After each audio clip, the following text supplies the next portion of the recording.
Hola amigos, mucho gusto saludarlos. Bienvenidos nuevamente a otro capítulo más de Desarrollemos Chile por las pantallas de Agricultura TV. Vuelta de unos días fuera, pero ya contento de nuevo acá acompañándolos en este espacio que nos gusta tanto, donde hablamos de las ideas que le hacen bien a las personas, a la sociedad y a las naciones. Y bueno, el capítulo de hoy no va a ser la excepción, sobre todo en tiempos de que estamos, bueno, ya entrando en las campañas presidenciales, pero vemos también que extrañamos que estas figuras presidenciales aborden las problemáticas reales. Vemos después de la cuenta pública del actual presidente Boric, que en realidad, como dijo Fernando Villegas en su podcast, más que cuenta pública, fue cuenteo público, donde están todas estas cifras, no sé, estas buenas situaciones que parece que vienen de Narnia, pero vemos que, por ejemplo, las reales preocupaciones de la gente, que es seguridad, bueno, orden público y generación de empleo y retomar la senda del progreso, la verdad, estuvieron muy ausentes de esta cuenta pública y sobre todo un antecedente, o sea, un síntoma que vemos de esta crisis que tampoco fue mencionado en el cuenteo público, y esto es la crisis del sistema judicial, una crisis profunda que vemos, por ejemplo, en distintos casos, pero bien reflejado, por ejemplo, en la fiscal Chong, que ella es reconocida activista, persecutora de carabineros y con un sesgo ideológico súper fuerte. Y vemos también, por ejemplo, la remoción reciente del fiscal Cooper, que fue el fiscal que estaba indagando en el caso Procultura, que ya van casi 100 millones de dólares identificados en desvíos de dineros. Y mágicamente o extrañamente, de un día para otro, el fiscal, claro, sale del caso, es reasignado a otras investigaciones y la investigación queda descabezada.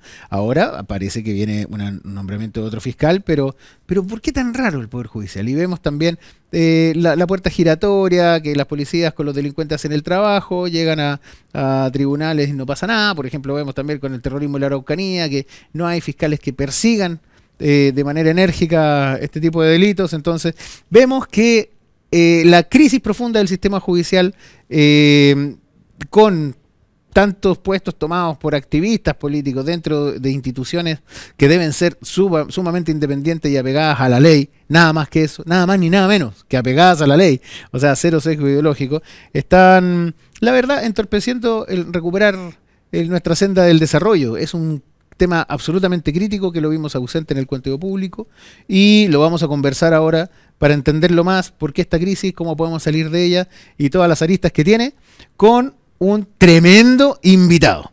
Él es abogado, es doctor en Derecho, candidato, ya está a punto de doctorarse, presidente de la Liga de Defensores Penales y Penitenciarios de Chile, es ministro del primer tribunal electoral de la región metropolitana del año 2022 hasta a la fecha, de hecho reelecto del 2023 hasta el 2027, es profesor de litigación oral avanzada y fue incluso, mira, imagínense, o sea, de este tema él sabe, él fue candidato a fiscal nacional del Ministerio Público el año 2015, entonces estamos hablando con alguien que tiene absolutamente todas las credenciales para que nos ayude a entender la crisis actual y las posibles salidas de esta crisis al Poder Judicial. Y estoy hablando de mi querido Jaime Llanzana. ¿Cómo estás, Jaime? Miguelito, qué agrado estar contigo, qué bueno partir en este espacio de encuentro, en este espacio de diálogo, en este espacio de aproximación humana, en definitiva, porque la política y el derecho, si no están humanizados, carecen de todo sentido.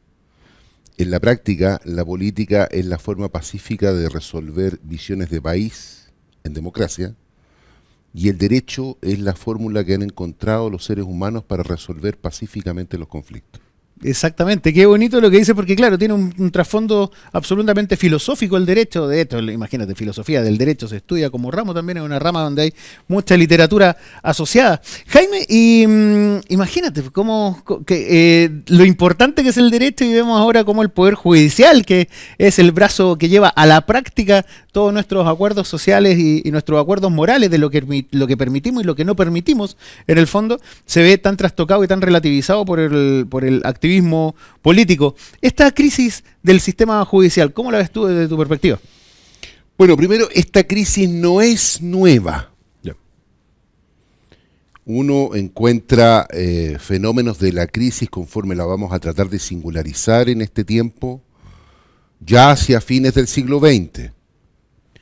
Por lo tanto, es una crisis que es profunda, que ha permeado todos los ámbitos judiciales, desde los auxiliares de la Administración de Justicia, los más modestos, un procurador del número, hasta los nombramientos de jueces y ministros. ¿Cuál entonces es la causa de la corrupción judicial? El sistema político. El sistema político también por los nombramientos. El sistema político es quien ha corrompido en el régimen de nombramientos al Poder Judicial. Te lo explico de otra manera. Todos, abogados o no abogados, jueces o no jueces, ministros o no ministros, tenemos de manera más intensa o menos intensa preferencias políticas. Es lo normal, es lo natural. Dentro del Poder Judicial, la regla general es que, generalísima, es que los jueces, primero, jurídicamente, legalmente, no pueden tener militancia política. Claro. Bien, eso está establecido por ley. Claro, o sea, pertenecer a un partido político no tienen ninguna posibilidad. Por lo tanto, su preferencia política solamente se refiere o manifiesta cuando emiten su voto en la urna electoral. Punto. Claro.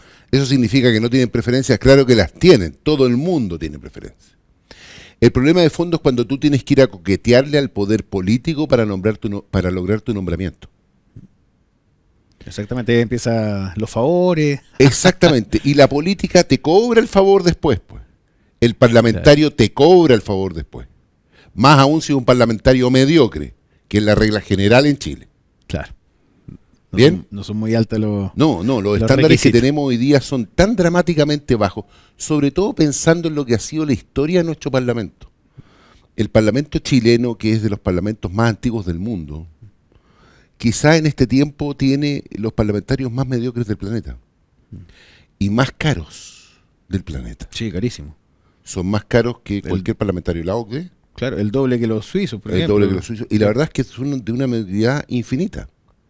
Y esto no tiene que ver con que todo parlamentario por ser parlamentario es mediocre, no, porque hay excepciones. Claro. El punto de fondo, la pregunta que tenemos que hacernos los ciudadanos es cómo elevamos el estándar del personal que hay en política. Y digo el personal porque son nuestros empleados. Hay candidatos que asumen que son nuestros empleados. Y hay otros que creen que son nuestros patrones. La verdad es que son nuestros empleados. Y tenemos empleados mediocres. Estos empleados mediocres han venido a politizar el Poder Judicial, han venido a politizar la Fiscalía. Esto no es que esencialmente la Fiscalía o esencialmente el Poder Judicial sean poderes corruptos. ¿Que hay corrupción? Claro que la hay. No hay ámbito humano en que no haya corrupción. La pregunta que tenemos que hacernos es cómo la prevenimos y sobre todo cómo la combatimos. Porque la corrupción nos persigue como la sombra cuando estamos al mediodía al sol. Sí, claro, exactamente, hay corrupción de todos los colores. Es como decía Nicanor Parra, izquierda y derecha unidas jamás serán vencidas, todos corruptos y se salvan entre ellos, digámoslo como es. Pero hay manifiestos, por ejemplo, incluso en estos postulados del Foro de Sao Paulo, que la izquierda se autoasume y se pone como objetivo tomar los poderes judiciales de los países donde logra tener algo de poder para poder controlar los veredictos a su favor. Eso es corrupción declarada. Exactamente, declarada y nadie tiene la culpa y nadie se va preso. Corrupto. Claro. Eso es ideológicamente corrupto. Expliquémoselo quizá a nuestros auditores para que puedan aproximarse a esta materia con mayor facilidad. El poder es la fuerza al servicio de una idea. Ese es el concepto clásico de poder. Perfecto. Poder Clarísimo. siempre es fuerza. Bien. Lo que caracteriza al Estado de Derecho es que el poder, que es fuerza, está limitado por el derecho. Bien, entonces cuando hablamos de Estado de Derecho, lo que estamos hablando es de fuerza conducida por la ley. Por lo tanto, no es fuerza bruta, no es fuerza infinita, es fuerza arreglada, es fuerza regulada. Bien, de eso estamos hablando. En los estados modernos existen tres poderes del Estado, es decir, el poder se divide, 3 poderes, para que ninguno tenga el poder pleno. ¿Bien? Exactamente, y se vayan equilibrando. Y se vayan equilibrando. Entonces está el Poder Ejecutivo, donde está el Presidente de la República, está el Poder Legislativo, donde está el Congreso, y está el Poder Judicial. Ahora bien, si en la generación del Poder Judicial interviene el Poder Legislativo e interviene el Poder Ejecutivo, que intervengan por sí mismos no es malo, pero que intervengan corruptamente es lo peor. Y aquí el problema es que corruptamente intervienen en los nombramientos judiciales, corruptamente intervienen en los nombramientos fiscales. El fiscal actual, Valencia, tiene un parentesco con el ministro más importante del gabinete del presidente señor Boric. Eso la verdad es que no... ¿Qué parentesco es? ¿Primo? No, cuñado? entiendo que son compadres que tienen un parentesco de naturaleza política. ¿Bien? ¿Con Marcel? No, con Elizalde. Con Elizalde, perfecto. Con Elizalde. Con el ministro del Interior. Claro. Ahora, el problema de esto, que en sí mismo no significa o no establece ninguna sospecha por sí mismo, sí genera un conflicto cuando sabemos que en Chile todo está más arreglado que torta de cumpleaños. Claro. Que se verifiquen situaciones de parentesco, que se verifiquen situaciones de relaciones, no es problema.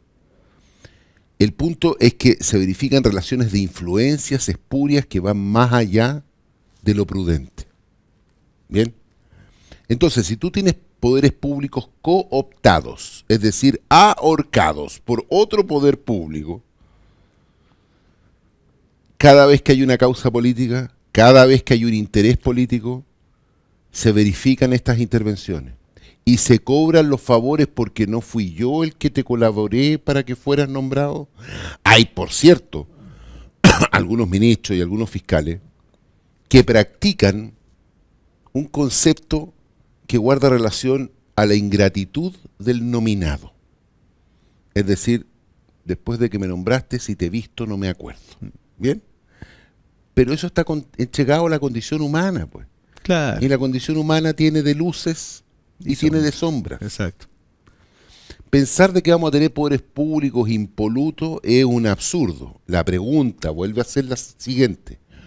¿Cómo prevenimos la corrupción y cómo perseguimos y sancionamos ejemplarmente la corrupción? Exactamente. Ahí hay un tema clave que tocas, que es el nombramiento y los favores políticos, que en realidad es también lo que pasaba antes con los gobernadores, con los consejeros regionales. ¿Te acuerdas que iban ahí con los alcaldes y con los concejales de las distintas comunas comprando votos para poder ser core? Claro que ahora pasaron por elección popular. Se habla también que quizás, pero eso te lo quería preguntar después, de cómo podemos resolver estos mecanismos quizás innovadores, quizás los jueces por elección popular, pero yo no estoy tan seguro que eso funcione, porque hablamos que el nivel en el Parlamento es bastante bajo. Yo me estaba acordando del nivel en la Asamblea Constituyente, que eso, ¿te acuerdas la tía Pikachu y el dinosaurio Efraín? No me acuerdo, Esteban, no me acuerdo cómo se llamaba, pero qué terrible, yo creo que eso fue la degradación máxima.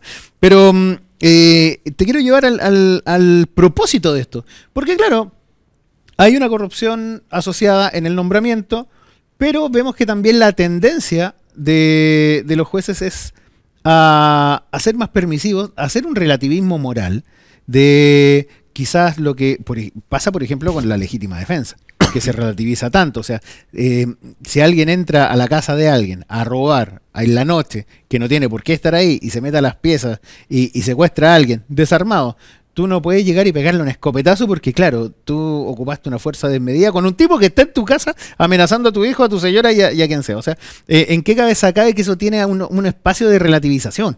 Pero en la cabeza de los jueces. Entonces, tomando otro ejemplo, se ve también con el terrorismo. El terrorismo de que, no sé, alguien te toma, no sé, se toma un campo y a punta de bala mata a todas las personas y resulta que después no se puede sacar, porque hay una reivindicación histórica de no sé qué, apito de no sé qué cosa. Entonces también otra relativización.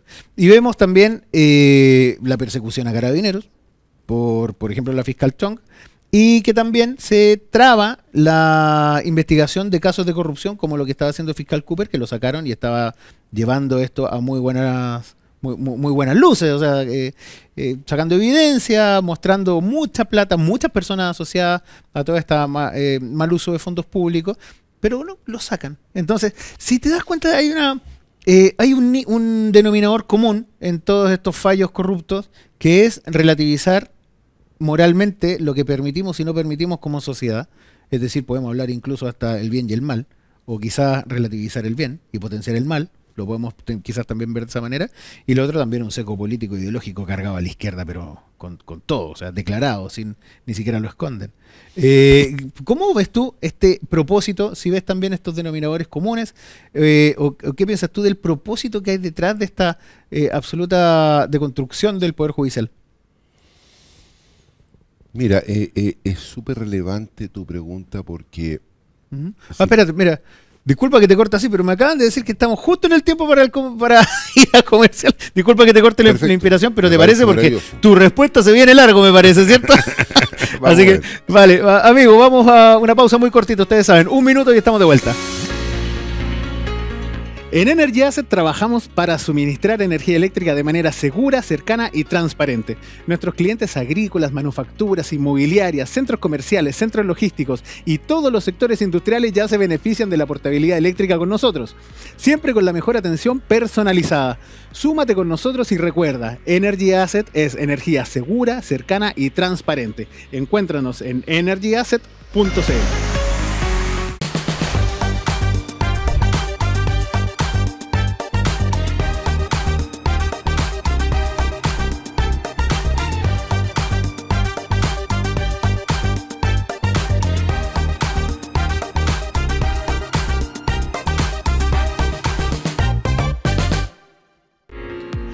Bueno amigos, ya estamos de vuelta en el segundo bloque de este interesante capítulo de Desarrollemos Chile con nuestro querido invitado Jaime Llanzana, doctor en Derecho, abogado, presidente de la Liga de Defensores Penales y Penitenciarios de Chile, ministro del primer Tribunal Electoral de la región metropolitana, reelecto hasta el 2027, profesor de litigación oral avanzada y candidato a fiscal nacional del Ministerio Público el 2015, y había quedado pendiente su respuesta, Jaime, para recordar un poco el contexto de la pregunta. ¿Qué propósito estoy en este denominador común de estos fallos que se cargan a relativizar nuestra moral? ¿Se cargan también a dar impunidad a la delincuencia? ¿Y qué propósito se esconde en este propósito, o sea, en esta deconstrucción del Poder Judicial? Yo te decía que era súper interesante tu pregunta porque cuando se pierde el Estado de Derecho se pierde la democracia. Cuando los poderes públicos se corrompen, lo que se pierde es la democracia. Y cuando se pierde la democracia, gana la violencia. Cuando se pierde la democracia, gana los 18 de octubre. Cuando se pierde la democracia, ganan historias que conocemos en Chile, que traen sangre, que traen dolor, que traen muerte, que traen desconfianza, que traen todos aquellos antivalores que son manifestaciones del mal. Sí, la verdad es que el bien y el mal son cosas que efectivamente existen. Cuando nos dejamos de respetar como seres humanos, el resultado evidente es este. Ahora bien, pongámoslo esto en una triada. Cuando hay desconfianza pública en las instituciones, ese es el mejor escenario para el crimen organizado. El crimen organizado necesita de la desconfianza pública sobre la base de órganos públicos corruptos, porque es la corrupción la que asegura impunidad. ¿Bien? Clarísimo. Entonces, el drama que tenemos, del cual tenemos que hacernos cargo con inteligencia, con voluntad, porque este es un gran país que tiene inteligencia y que tiene voluntad, es establecer claramente de que la ley está para cumplirse para todos y por igual. Chile tiene más de 21.600 leyes publicadas desde 1990. Montón. Toda la arquitectura legal chilena existe. ¿Qué es lo que no existe? ¿O qué es lo que no ha existido? Voluntad para hacer cumplir la ley. Cuando no hay voluntad para hacer cumplir la ley, es porque la corrupción se robó la voluntad. Más claro que el agua. Claro. ¿Bien? Y luego del robo de la voluntad, viene la certeza de la impunidad. ¿Bien? Dramático, dramáticamente cierto. Porque todo delincuente, desde el delincuente del supermercado que se roba el Super 8, hasta el del crimen organizado que genera narcoterrorismo, secuestro extorsivo, trata de personas, homicidios calificados que forman parte del tráfico de drogas, etc. Siempre está en el proyecto de su negocio, porque es un negocio el delito, ¿bien? Para el cual el delincuente, la cárcel es el riesgo de su negocio, es un negocio. Quien no lo trate como negocio está equivocado en la forma de persecución, ¿bien? En ese negocio la cárcel es el riesgo y la impunidad la necesidad. Para generar impunidad necesito corrupción. Para generar corrupción necesito gente que desconfía de los poderes públicos. Listo, ahí tienes el pastel de la peor película hecha. Entonces, cuando estamos persiguiendo la corrupción en Chile, o cuando nos ponemos de acuerdo en hacer cumplir la ley, lo que estamos tratando de hacer es cortarle los caminos, los brazos, los tendones al crimen organizado. Exactamente. Cuando tú tienes políticos corruptos, son políticos financiados por el crimen organizado. ¿Bien? Claro. Y crimen organizado, recordemos los delitos: narcotráfico. Las platas que llegaron de Venezuela son platas de narcotraficantes. Exactamente, del cartel de los soles. Exactamente. Que está integrado por los las generales platas que trajo el venezolanos. señor Jadwe, conforme se ha señalado en la prensa, y seguramente que financiaron a otros importantes representantes hoy día en Chile, son platas que vienen de sangre, claro, ¿no? Son y platas hecho, que vienen de odio, son platas que vienen de corrupción, son platas que vienen de droga. Exactamente, un informe de la PDI por octubre de 2020, claro, validó de que de la comuna de Recoleta, de casas y lugares asociados al municipio de Recoleta, es decir, de Jadwe, se financiaba a la primera línea con 10 o 20 lucas diarias a cada uno de estos chicos delincuentes para ir a delinquir y pertenecer a la primera línea. Es decir, eso concuerda con el informe recién publicado del FBI hace un par de semanas, donde se dice claramente que el gobierno de Venezuela utiliza su dinero del narcotráfico y además al Tren de Aragua para desestabilizar países, en este caso desestabilizar Chile. El crimen organizado, el crimen transnacional, la intervención política por los medios violentos, la quema del metro, la corrupción generalizada forman parte del mismo fenómeno. Quien piensa que no están conectados, que no forman parte del mismo fenómeno, efectivamente vive en Narnia. Claro. ¿Bien? Entonces, si tú a eso le agregas poderes públicos desprestigiados, donde los funcionarios públicos se toman vacaciones falsas, a través de licencias falsas, cuando tú tienes poderes públicos donde está cuestionada su integridad, cuando tú tienes a la presidencia de la República cuestionada en su integridad, cuando tienes al poder legislativo cuestionado en su integridad, cuando tienes al poder judicial cuestionado en su integridad, es el crimen organizado el que está venciendo porque está construyéndose impunidad. Ese es el drama de esto, este es el trasfondo de esta lucha que tenemos que dar los chilenos, electoralmente hablando. Esa es la realidad. ¿Bien?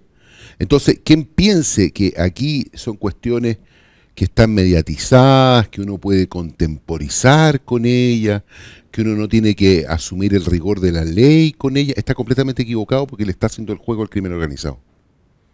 Eso al final del día. Exactamente. Y recordemos los efectos del crimen organizado es, no sé, por ejemplo en México, que en una elección parlamentaria, 126 candidatos, 121, 126 candidatos a diputados fueron masacrados en 2 días. Previo a las elecciones parlamentarias, que eran candidatos que declaraban en sus puntos fuerza que iban a combatir al crimen organizado desde el Parlamento y no llegaron a la elección. Bueno, ese es el punto. Eso es el Tú crimen en México organizado. hay barrios a los cuales no puedes entrar y en Chile pasa lo mismo. Aquí en Chile hay barrios en los que no puedes entrar. Hay comunas, sectores dentro de barrios a los que no puedes entrar, a los que el carabinero no entra. Claro. Bien. Hoy vemos sectores de la Araucanía que Bueno, tampoco pueden... es lo mismo. Claro. En consecuencia, aquí la decisión que tenemos que tomar como país es si somos capaces, y vamos a ser capaces, como hemos sido capaces en varios momentos de la historia, si somos capaces de aplicar la ley, perseguir con rigor el delito. Ahora bien, esto entonces nos coloca frente a un conflicto o a una definición que tenemos que tomar democráticamente. Yo soy de la opinión que a delitos pequeños las penas deben ser graves. Claro. Y a delitos graves las penas tienen que ser justas. Claro. ¿Por qué digo a delitos pequeños penas graves? Porque tenemos que ser capaces de aislar. La mayoría de las personas no comete delito. El 99% de los ciudadanos no cometen delito. Esa es la realidad. ¿Bien? Por eso tenemos establecido con la reforma procesal penal el derecho penal del inocente. Tenemos establecido el derecho penal del inocente que coloca al Ministerio Público en la obligación de probar la culpabilidad y no del inocente probar la inocencia. Eso es una garantía, por cierto que es una garantía, pero tenemos que preguntarnos en esa garantía si respecto de los delitos de crimen organizado, de secuestro extorsivo, de trata de personas y de narcotráfico, debe primar o no el principio de inocencia. ¿Qué quiero decir con eso? Quiero decir con eso si respecto de esos delitos se suspenden o no las garantías procesales. Exactamente. Hay un nivel de pruebas que debería cumplirse para pasar de el inmediato. problema es que si tú tienes que el Ministerio Público tiene que acreditar más allá de toda duda razonable la culpabilidad de una persona, claro, ¿es el mismo estándar que debe ocuparse respecto de estos crímenes graves? Claro, todo apunta a que no. Son es un debate que tenemos que dar. Exacto, pero todo apunta a que son imputaciones bastante más graves que... Bueno, por eso, pero es un debate, porque si el Ministerio Público no logra acreditar más allá de toda duda razonable de que se trata de una organización criminal que se dedica al narcotráfico, el juez bajo el principio de inocencia va a absolver. Porque se debe acreditar más allá de toda duda razonable. Entonces es un debate que debemos dar. Si esta clase de delitos no atentan contra bienes jurídicos particulares, sino que atentan contra la sociedad toda, el tráfico de armas, el secuestro extorsivo, ¿tendría que verlo la justicia civil o la justicia militar? El nivel de desestabilización que provoca perfectamente podría ser justicia militar. Pero eso es un debate que tenemos que dar, porque en la justicia militar no existe el principio de inocencia. Claro. Es un debate que tenemos que dar como país. Porque, claro, en Italia, en la década del 60, en la década del 70, con las grandes mafias, bueno, terminaron los jueces, algunos jueces asesinados. Lo que pasa es que si no nos hacemos cargo de esto, esto va para allá. Exacto. Aquí uno va a tener fiscales asesinados, va a tener eventualmente defensores incluso asesinados, va a tener jueces y ministros eventualmente asesinados. Claro. El Poder Judicial es bastante lento y es bastante torpe para darse cuenta de esa realidad. ¿Bien? Pero para allá se va en toda la sociedad. Así fue en Colombia, claro, así fue en Venezuela, así fue en Italia, claro, así fue con el IRA, sí, así fue en España. Entonces, la verdad es que pensar de que Chile sigue estando al final del mundo, bahía esquina con vista al mar, no, claro, estamos en un fenómeno de globalización. Y la globalización trajo los efectos negativos de la globalización. Y trajo como efecto el crimen transnacional. En consecuencia, aquí tenemos que enfrentar con seriedad esto. Esto no es para políticos amateur. Esto es para gente profesional. El político piensa con el estómago. Y las comisiones son monstruos con muchos estómagos y ningún cerebro. La definición no es mía, sino que es de Andrés Bello. Pero qué acertada definición, porque vemos también que tenemos una danza de políticos amateur, incluso en sectores que, claro, de izquierda ni hablar, porque con este cuentito de la defensa de los derechos humanos vamos relativizando todo y defendiendo delincuentes, lo digo como es. Así es. Y por otro lado tenemos los sectores de derecha que en realidad le rinden la pleitesía a siempre esa necesidad inentendible de estar siempre comulgando y acercándose a la izquierda con este cuentito de buscar acuerdos. Yo la verdad veo que buscar acuerdos en materia de seguridad con este nivel de riesgo que es que el país lo tome el crimen organizado, porque la evidencia de la creación del caos y de la relativización moral y judicial con la deconstrucción del Poder Judicial, justamente como tú bien lo dices de manera tan cruda y tan real, es la búsqueda de la impunidad que necesita el poder, el crimen organizado para instalarse, y cuando ya se instala es muy difícil sacarlo. Claro, porque te compra políticos y si no te los compra los mata. Si el asunto es súper sencillo, te compra jueces y si no te los compra los mata. Claro. El asunto es tremendamente sencillo en términos operativos y además es de manual. Exacto. Entonces que en Chile no nos demos cuenta de que está operando un manual, que está operando hace 10 o 15 años en Chile. Porque esto partió ya el 2009, tú veías quemas de iglesia en la gratitud nacional, ya lo veías el 2009. Claro, después de Bachelet 1 cuando se instala veías las tomas permanentes del Instituto Nacional, los overoles negros, los overoles blancos, claro, los capuchas negras. Esto es todo un programa que es claramente, que tiene etapas de desarrollo y que se verifica claramente en los países que lo ha sufrido. Aquí no hay una novedad.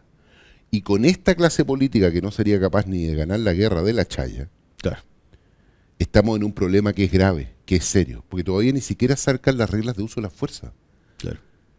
Que estaban a nivel reglamentario en Chile, entendámonos, no se está inventando aquí el hilo negro. Lo que pasa es que deben haber a lo mejor sectores políticos que saben que va a ser usada la fuerza contra ellos en algún tiempo más, si se quieren volver a tomar las calles, y entonces no tienen interés en que las reglas del uso de la fuerza se operen. Exacto. Bien, la pregunta que tenemos que hacernos en primer lugar, ¿el Estado tiene que pedir perdón o el Estado tiene que pedir permiso en el ejercicio legítimo de la fuerza? Exacto. Primera pregunta basal. Claro. Segunda pregunta basal. Bueno, aquí se habla de la proporcionalidad o se habla de la racionalidad. Bien, porque el Estado nunca es proporcional en el uso de la fuerza porque nunca debe serlo. Exactamente. Porque el monopolio de la fuerza lo tiene el Estado. Claro. Por lo tanto, quien subvierte la fuerza del Estado es el que está sometido a que el Estado use la fuerza en contra de él. Claro. Porque el violento no es el Estado es reactivo a la violencia de un particular. Exacto. Exacto, y eso vemos también la relativización del uso de la fuerza, por ejemplo, carabineros con los terroristas de la Araucanía, etcétera, y que los parlamentarios, sobre todo de izquierda, esto lo relativizan muy bien.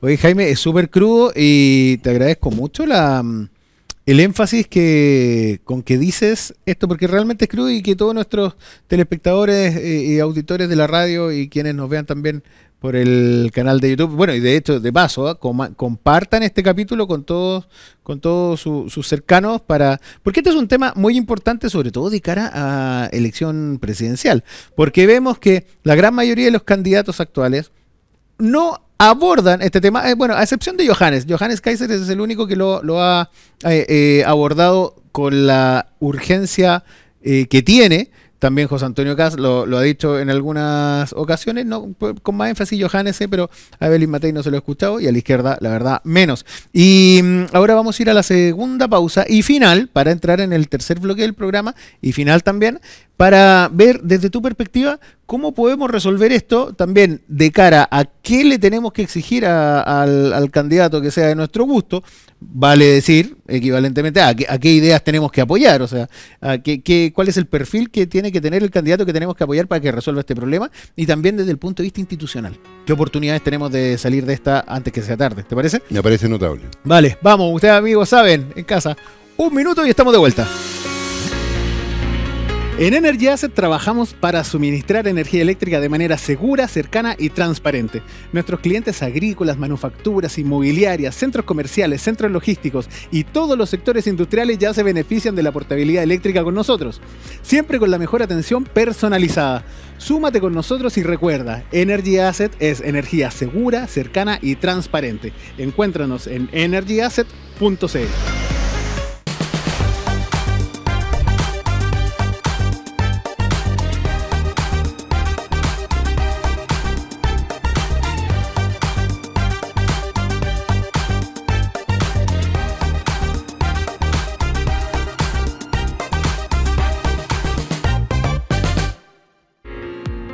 Bueno, amigos, ya estamos de vuelta en este tercer y último bloque de este interesantísimo capítulo de Desarrollemos Chile. Aquí con mi querido amigo Jaime Llanzana, que tremendo abogado, pues además, imagínate, candidato a fiscal nacional del Ministerio Público el año 2015, o sea, de instituciones, estas instituciones sí que sabe, además ministro del primer Tribunal Electoral de la Región Metropolitana, bueno, profesor además y presidente de la Liga de Defensores Penales y Penitenciarios de Chile, y también doctor en Derecho, o sea, imagínate, de esto sabe. Así que, Jaime, felices de que nos puedas contar tu visión sobre, mira, dos cosas. Primero, ¿cómo podemos salir de esta? Primero me gustaría que nos contaras tú desde el punto de vista de la salida institucional, qué oportunidades tenemos, y después que abordemos las ideas que tiene que abordar un candidato que valga la pena votar ahora en las presidenciales. ¿Qué tiene que tener en su programa para que dé garantía de que este tema lo va a abordar como corresponde? Mira, yo pienso de que la libertad humana es un valor de primer orden, pero sin seguridad no hay libertad. Claro. Porque la libertad requiere el espacio natural que nos permite, por ejemplo, nosotros pacíficamente estar en este lugar conversando. Si llegar aquí fuera un espanto, las posibilidades que tendríamos de estar conversando aquí pacíficamente serían reducidas. Claro. Por lo tanto, sin seguridad no hay libertad. La política chilena en muchos momentos de nuestra historia estuvo a cargo de personas que tenían no solo convicciones de bien, sino que tenían valor.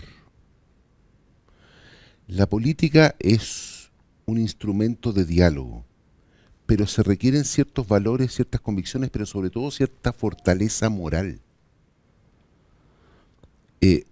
Estamos llenos dramáticamente de políticos cobardes. Ese es el drama. Te lo digo con esa... El problema, el dolor no es que lo diga, el dolor es que sea así. Yo no busco políticos héroes, porque los héroes son excepcionales. Pero busco políticos valerosos. Busco políticos íntegros. Busco políticos que digan lo que hacen y hacen lo que piensan. Que exista coherencia. Porque escuchamos incluso cuentas públicas donde se carece de coherencia.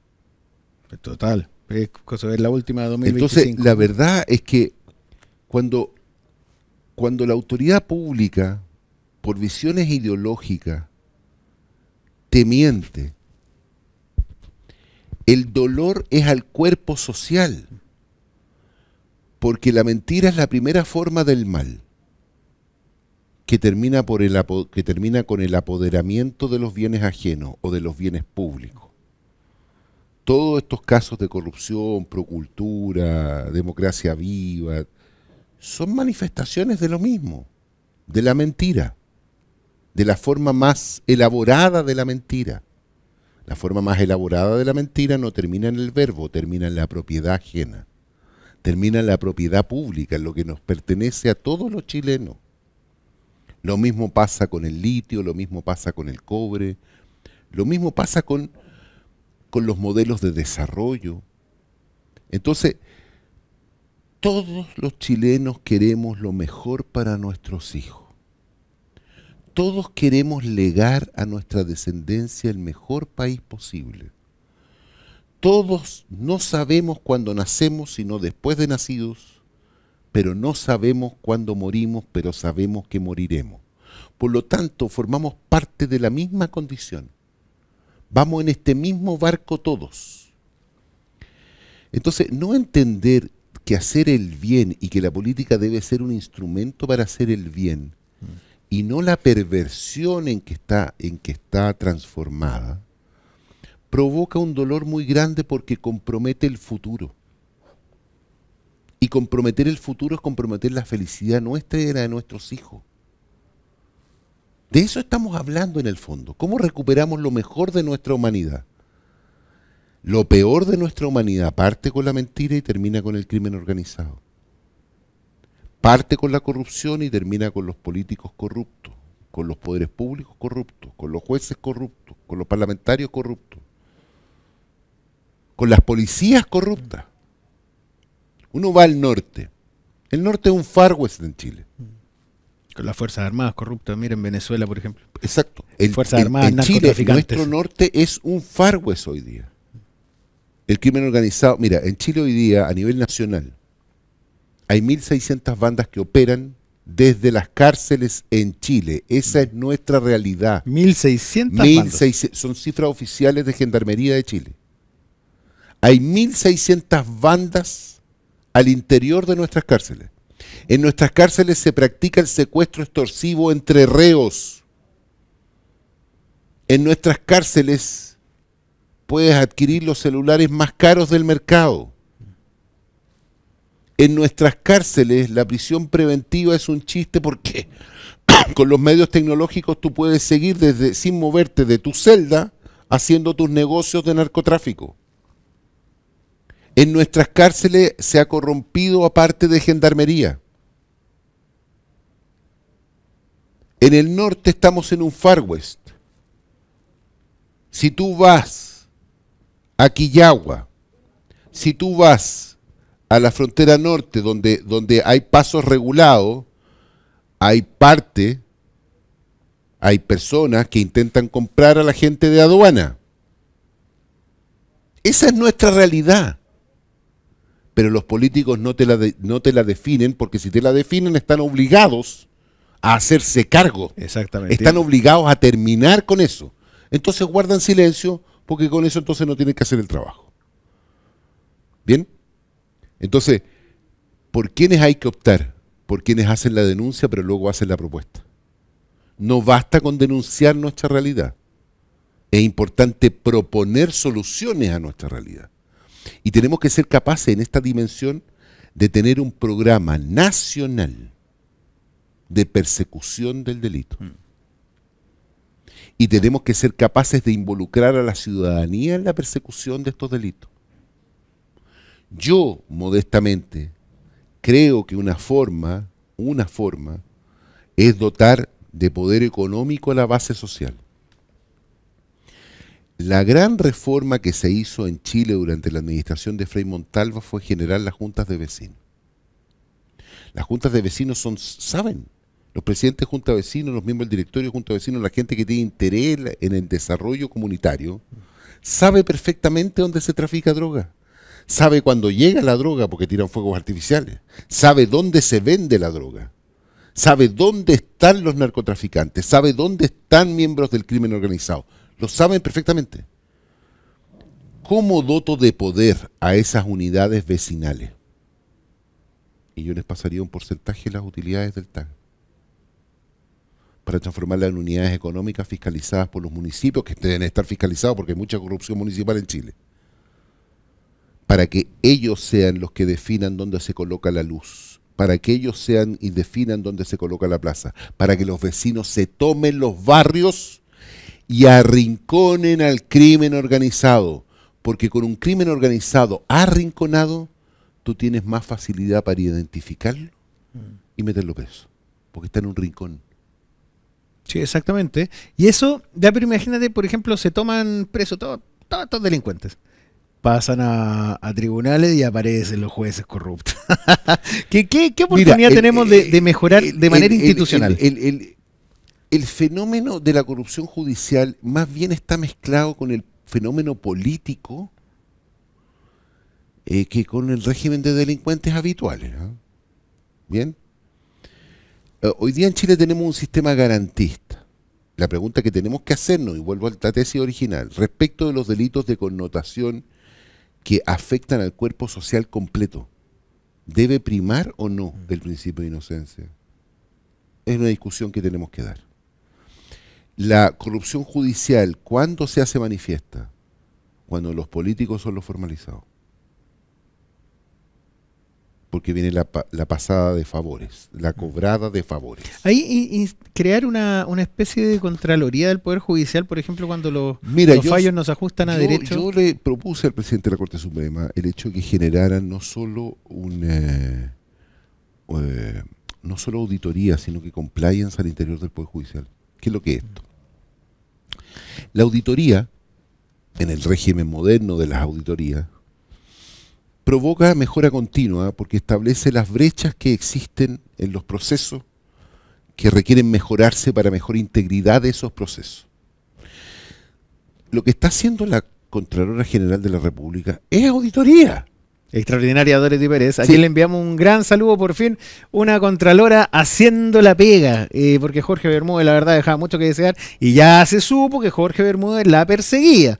De hecho, la quería sacar cuando ella era contralora y la tenía que reemplazar cuando Jorge Bermúdez se ausentaba. Él no quería que Dorothy Pérez lo reemplazara.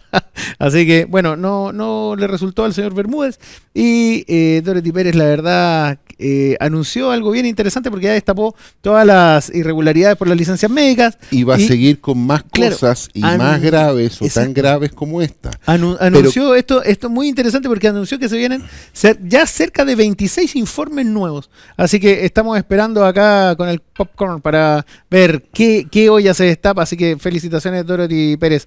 Pero ¿qué es lo que hizo Dorothy? Mucho Dorothy usó las facultades que tiene la Contraloría y que han estado siempre en la ley orgánica de la Contraloría. Y lo único que hizo fue utilizar los instrumentos técnicos para cruzar la información.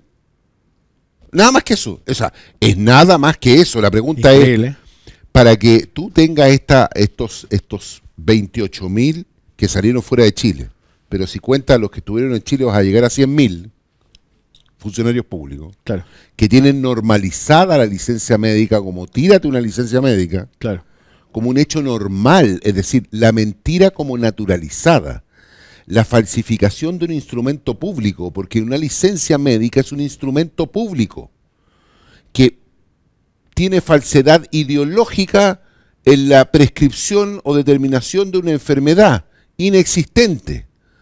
Para que una persona, funcionario público, es decir, obligado a las más altas normas éticas, en violación de esas normas éticas, presente esa licencia ideológicamente falsa para tener un beneficio que le permita no estar en su trabajo y al mismo tiempo gozar de su sueldo como si estuviera trabajando para poder viajar dentro de Chile o al extranjero, es el tango perfecto de la corrupción organizada. Increíble, otra muestra más del estado en que estamos. Y Jaime, mira, te tengo un regalito, mira, nuestra pequeña chapita en nuestro humilde pero muy valioso gentil símbolo que nos recuerda nuestro compromiso con desarrollar nuestro país. Porque mira, nos informan que ya estamos justo en el tiempo. Se nos quedó comentar también un poco las ideas, que cómo se manifiestan estas ideas, cómo se pueden manifestar en un programa de gobierno para que todos ustedes estén, ojo, por qué candidato presidencial votar, porque obviamente si estamos con esta crisis tan inminente que el crimen organizado está a punto de tomarse el país, o sea, obviamente los candidatos presidenciales tienen que decir algo al respecto para que usted, como fiscalizador, como votante, como ciudadano, esté atento. Y Jaime, te voy a tener que invitar de nuevo, siempre cuando quieras, por favor, es tu casa para hablar todos estos temas, porque siempre tu sabiduría al respecto, la verdad, nos ilumina mucho y sobre todo considerando la gravedad que tenemos. Así que, bueno. Miguel, Jaime, yo soy el agradecido, te agradezco mucho este tiempo, este espacio, este lugar tan grato para conversar y quedo a tu disposición cuando tú quieras. Soy yo el agradecido. Muchas gracias por estar acá. Así que gracias. no, sin duda, vamos a repetir este programa porque yo sé que a usted en la casa le interesa entender cómo podemos salir de esta crisis del Poder Judicial. Así que, amigos, ya estamos con el tiempo cumplido, así que nos vemos en el próximo capítulo de Desarrollemos Chile. Chau, chau.